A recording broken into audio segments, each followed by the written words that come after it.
meus amigos, eu sou o professor Tomé Mendonça e esta é mais uma aula do nosso canal de Química. Lembrando que no decorrer do ano a gente vai completando os nossos assuntos, a gente vai trazendo cada vez mais informação para você, tanto da Química Geral, da Orgânica e da Físico-Química. Essa aula aqui ela tem importância um pouco maior porque ela está presente na playlist de Química Orgânica e também vai estar presente na playlist de Química Geral, quando a gente estudar ligações químicas, tá certo? Lembrando, se você já é um inscrito já recorrente do nosso canal, compartilhe os nossos vídeos com seus amigos. Se você ainda não se inscreveu, inscreva-se, marque um like, quanto mais likes a gente tiver, melhor. E a gente vai ter sempre sugestões na parte superior direita do vídeo de outros vídeos que você pode assistir. Caso você tenha alguma dúvida ou pergunta, pode mandar para o nosso Facebook ou para os e-mails que você vai perceber no final do nosso vídeo. Então a hibridação, meus amigos, é um assunto de suma importância porque ela foi resultado do trabalho de muita gente no sentido de explicar uma situação prática. Vou explicar para vocês o que foi que aconteceu. Kekulé, a gente já estudou sobre Kekulé, lá nos postulados da química orgânica, tá certo? A gente já estudou que o Kekulé, além de determinar esses postulados, ele estudou a teoria de valência, ele disse que o metano fazia 4 ligações e que o carbono era tetravalente. Só que ele não sabia explicar o porquê. Foi ele que sonhou com a cobra mordendo a própria cauda e daí determinou que o benzeno seria cíclico. Em 1857, não sabia da existência do elétron ainda, não sabia ainda da existência do próton, mas o interessante é que ele estava certo. O metano é formado por um carbono, 4 hidrogênios. Em 1930, Linus Pauling, na sua teoria de distribuição eletrônica, na sua teoria de ligações químicas, ele determinou a distribuição eletrônica dos elementos, do carbono também, foi a base da criação da nossa moderna tabela periódica, ele até ganhou o prêmio Nobel por isso, e foi bem interessante que na distribuição eletrônica do carbono, se você perceber aqui, ó, 6 elétrons, você tem um S2, 2S2, 2P2, tá aqui a camada de valência, ó, 2S2, 2P2, e no estado fundamental, que a gente vai ver depois essa ordem de energia, vai ver os orbitais, era de se esperar que o carbono fizesse somente 2 ligações, com esses 2 elétrons aqui no final. E ficou uma coisa diferente daquilo que Kekulé falou. Então, diferente do que se imaginava, a nossa hibridação foi criada para justificar uma coisa prática. Geralmente é o contrário, a prática é feita depois de criada uma hipótese teórica. Então a prática vem depois da teoria. A hibridação é o contrário, a hibridação, a teoria foi criada para justificar uma situação real de que o carbono faz 4 ligações quando esperava-se que ele não fizesse. Esperava-se que ele fizesse somente 2. Então Linus Pauling criou a teoria da hibridação de orbitais atômicos, ou seja, a criação de orbitais atômicos híbridos. Isso aí vem lá da biologia, lá da genética. Quando você tem, por exemplo, uma planta com uma flor vermelha, uma outra planta com a flor branca cruzada com ela, você tem uma geração F1 com a flor cor-de-rosa. Ou você tem lá os animais, você tem, por exemplo, o cruzamento entre um burro e uma égua, o resultado você tem, desculpe, você tem um jumento e uma égua, vamos corrigir essa informação, o resultado você tem um burro. Então você tem uma geração que é híbrida, que tem informações dos 2 originais, dos 2 que o criaram, tá certo? Características dos dois pais. Então aqui você tem no seu estado fundamental do carbono, aqui a minha distribuição em energia. Observa que eu tenho aqui ó, um S2, 2 elétrons, 2S2, 2 elétrons, e o 2P você divide em 3 orbitais, Px, Py e Pz, de mesma energia. Isso aqui é uma representação didática, tá, meus amigos? Observe que eu tenho aqui 2 elétrons em orbitais desemparelhados, ó. Eu deveria ter só 2 ligações, tá certo? Observe que eu tenho esse orbital vazio, não deveria acontecer nenhuma ligação aqui. E observe que esse orbital está fechado, está emparelhado. Não deveria ter ligação aqui porque já está fechado. Então, de acordo com essa distribuição no estado fundamental, o carbono deveria fazer só 2 ligações. Deveria ser bivalente.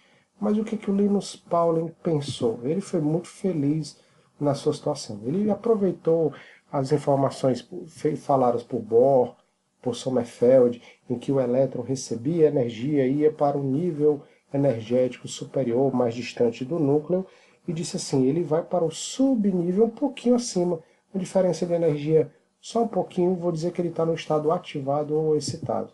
Se eu fizer essa distribuição eletrônica aqui, você vai perceber que eu tenho um S2, 2S2 e 2P2. Não tem diferença nenhuma, está aqui o estado normal fundamental. O estado excitado, observe bem esse elétron aqui, ó. Eu selecionei ele para uma questão de facilidade, só de você visualizar, poderia ter sido esse. Mas com certeza é um elétron que sai do subnível 2S. Tá? Eu separei o da direita. Observe o que ele vai fazer. Ó. Ele vai sair e vai para o 2P. Ele foi promovido, tá certo? Ó. E observe que eu tenho agora 4 orbitais semi-preenchidos. Eu poderia formar 4 ligações. Olha aqui, esse elétron foi promovido, né? Como eu já falei, ele ganhou energia. E aqui justifica, prova para você como é que o carbono faria 4 ligações. Só que aqui ainda não diz por que as 4 ligações do carbono são iguais, como a gente vê lá no postulado de Kekulé. As 4 ligações simples do carbono são iguais. Não prova porque eu tenho 3 orbitais de mais energia que desestabilizam a minha estrutura e um orbital de menos energia que estabiliza a minha estrutura. Mas eu já provei aqui que ele é tetravalente. Aí o Linus Pauling disse assim, não, calma. Depois de chegar ao estado excitado, observe que eu tenho 3 orbitais P, tá? E um orbital S. Esse sempre vai ser usado, tá? Sempre.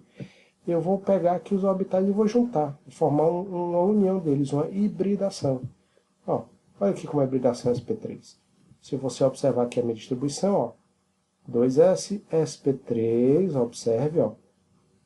E aqui ficaria o 2p.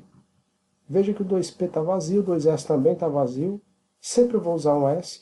Olha a dica aqui, ó. O pulo do gato é o seguinte, ó. Um orbital s. E quantos orbitais p eu tenho? 3. 3. Os 3 que estavam aqui em cima, eu peguei eles 3. E quantos orbitais eu tenho ao todo? 1 mais 3, 4. 1, 2, 3, 4. Observe que eles são orbitais iguais, tanto em aspecto, em formato, em energia. Note que eles têm menos energia que o 2P, ocorreu uma estabilização, porque a energia está um pouco mais baixa, não tão baixa quanto o 2S. Observe que eu formo 4 ligações iguais, que eu chamo de ligação sigma. A diferença entre ligação sigma e π eu vou mostrar depois lá nas ligações covalentes, tá certo? E a geometria tetraédrica, isso a gente vai ver também na geometria molecular. Note que a gente teve uma economia de energia porque ele deveria ter essa energia 2P aqui, que é mais elevada. Mas como ele veio para cá, ele diminuiu a energia, portanto ele estabilizou. Ele melhorou, ele ficou numa situação melhor. Observe como é que é um carbono sp3. Ele é um carbono tetraédrico, com 4 ligações simples, ou seja, 4 ligações sigma. Se você lembrar do meu estado ativado, você vai lembrar que eu tenho 3 orbitais do tipo P, tá?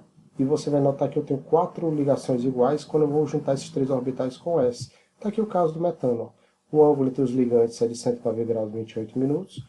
Olha aqui a minha estrutura espacial, como seria, né? A minha estrutura aqui, como é que seria? A representação aqui é um carbono, aqui é um hidrogênio. Perceba que eu estou traçando retas aqui para mostrar que entre esse hidrogênio, entre o núcleo desse hidrogênio bem aqui e o núcleo desse carbono bem aqui, eu tenho uma reta.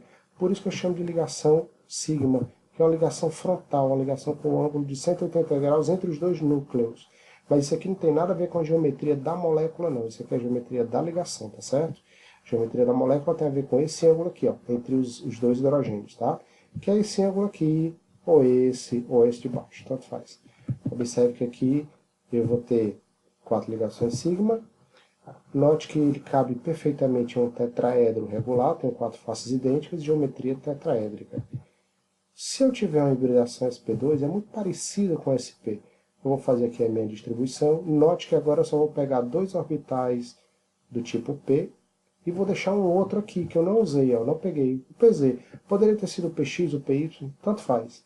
Note que eu tenho aqui 3 orbitais iguais, do tipo sp2, porque eu peguei um orbital S e 2 que estavam aqui do P, por isso que eu tenho sp2. Eu tenho 1 mais 2, 3 orbitais. Note que eu tenho 3 ligações sigma, que eu vou formar esses 3 orbitais, e esse orbital P puro vai fazer uma ligação π. É aquele tracinho a mais na minha ligação dupla. Um tracinho é uma ligação sigma e o outro é uma ligação π. Observe aqui no meu carbono, ó, note que ele tem 3 ligações. Aqui uma simples, ou seja, sigma, é aqui. Aqui outra simples, ou seja, sigma, é com esse orbital aqui. Aqui um desses tracinhos é sigma, que é esse, e o outro tracinho é π. Tanto faz o de cima ou de baixo, não tem problema não. Observe como é que eu vou fazer agora aqui o eteno. Ó. O eteno tem um ângulo de 120 graus, cada carbono aqui é trigonal. Esse carbono aqui é sp2, está aqui o carbono, uma dupla, com esse carbono da direita e dois hidrogênios. Aqui também, da mesma forma, geometria trigonal. Olha aqui a minha forma espacial, aqui minha representação do eteno.